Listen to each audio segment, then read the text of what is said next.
অপরাধী ধরতে পুলিশের কঠোরতা নিয়ে আপত্তি নেই, কিন্তু সেই কঠোরতা যদি আইনের গণ্ডি পেরিয়ে প্রকাশ্যে অপমানের রূপ নেয়, তবে কি তা গণতান্ত্রিক রাষ্ট্রের পক্ষে গ্রহণযোগ্য?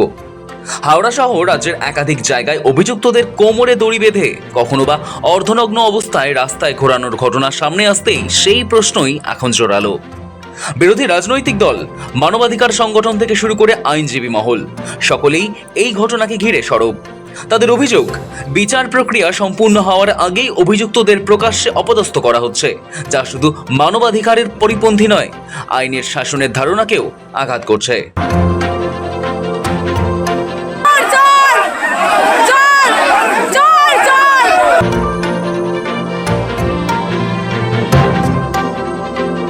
এবার রাজ্য পুলিশের এই অতি সক্রিয়তা এবং বন্দি হেনস্থার অভিযোগে রাজ্য সরকারের কাছে রিপোর্ট তলব করল কলকাতা হাইকোর্ট। একের পর এক ব্যক্তিকে গ্রেপ্তার করে তার কোমরে দড়ি বেঁধে প্রকাশ্যে রাস্তায় ঘোরানোর মতো চরম অমানবিক অভিযোগ সামনে আসতেই এই পদক্ষেপ করেছে উচ্চ আদালত। আদালতের তরফে স্পষ্ট জানিয়ে দেওয়া হয়েছে যে এই ঘটনার প্রেক্ষিতে আগামী 4 সপ্তাহের মধ্যে রাজ্য সরকারকে বিস্তারিত রিপোর্ট হাইকোর্টে জমা দিতে হবে। পুলিশের এই অতি সক্রিয়তার নেপথ্যে প্রকৃত কারণ কি ছিল তা এই রিপোর্টে উল্লেখ করতে হবে। আগামী 4 সপ্তাহ পরে এই মামলার পরবর্তী শুনানি হবে বলে জানিয়েছে আদালত। এদিকে এই নজিরবিহীন ঘটনা জল গড়িয়েছে মানবাধিকার কমিশন পর্যন্ত।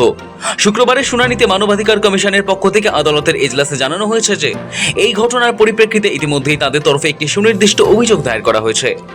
এই অমানবিক আচরণের পেছনে পুলিশের কি ভূমিকা ছিল তা নিয়ে কমিশন নিজস্ব স্তরে পুঙ্খানুপুঙ্খ তদন্ত প্রক্রিয়া শুরু করেছে বলেও আদালতকে জানানো হয়েছে।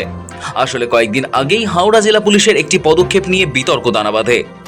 এক অপরাধী আকাশ সিংকে স্যান্ডো গেঞ্জি এবং হাফ প্যান্ট পরিয়ে খাস হাওড়া শহরের রাস্তায় হাঁটিয়ে ক্রাইম সিন রেস্ট্রিকশন বা অপরাধের পুনর্নির্মাণ করায় পুলিশ।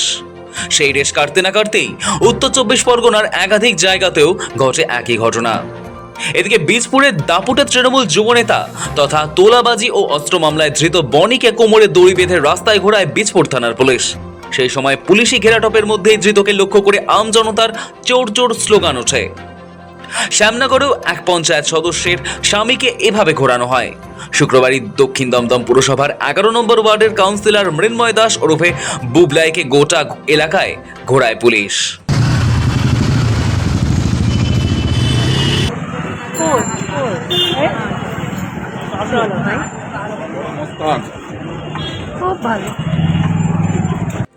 আইনজীবী মহলের বক্তব্য, ভারতের সর্বোচ্চ আদালত তথা সুপ্রিম কোর্টের স্পষ্ট নির্দেশিকা রয়েছে যে বিচারাধীন বা পুলিশের হেফাজতে থাকা কোনো ব্যক্তির সঙ্গে অমানবিক আচরণ করা যাবে না। বিশেষ পরিস্থিতি ছাড়া কাউকে হাত করা বা কোমরে দড়ি পরিয়ে রাস্তায় ঘোরানো আইনসম্মত নয়। কিন্তু বাংলায় একের পর এক ঘটনায় পুলিশের এই অতি সক্রিয়তা বা পাবলিক সেমিং অর্থাৎ জনসমক্ষে হেনস্থার প্রবণতা আসলে দেশের আইনের শাসনকেই বুড়ো আঙুল দেখাচ্ছে। তাদের দাবি, পুলিশ এভাবে আইনই নিজের হাতে তুলে নিতে পারে না। অপরাধীকে শাস্তি দেওয়ার কাজ আদালতের, পুলিশের নয়। আগের মামলায় পরবর্তী শুনানি ছিল শুক্রবার। সেই শুনানিতেই রাজ্য সরকারের কাছে রিপোর্ট চাইল কলকাতা হাইকোর্ট। সৌভিক চ্যানেলের রিপোর্ট, সময় কলকাতা।